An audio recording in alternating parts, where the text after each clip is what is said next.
Into the neighborhood. Imagine if a rehabilitation facility began putting patients up in the house next door or just down the street. It's happening all over South Florida, and it is perfectly legal. All new at 6, News Channel 5's Brian Entin checking into all of this. Brian? Well, you might not even know if a rehab is using a house in your neighborhood. They're calling them sober homes, and many of them are flying right under the radar.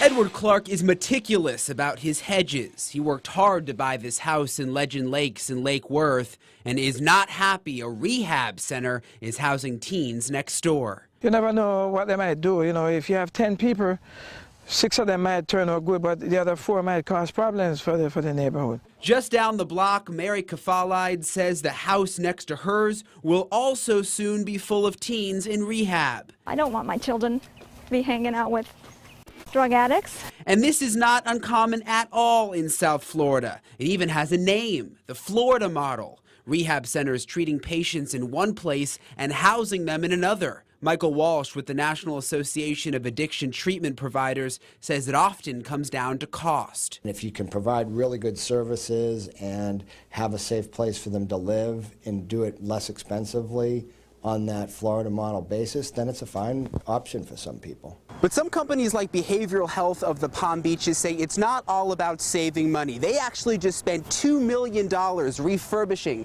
this old Holiday Inn in Lake Worth. They say it's worth it because they like to treat people where they're staying. You can give better care. We have a medical staff of over 20 people.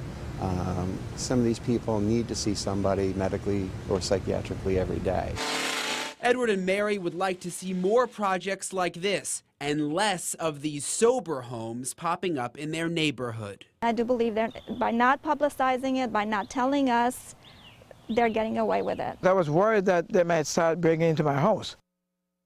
And many of the sober houses are in unincorporated areas because the zoning ordinances there are not as strict. Brian Entin, WPTV News Channel 5.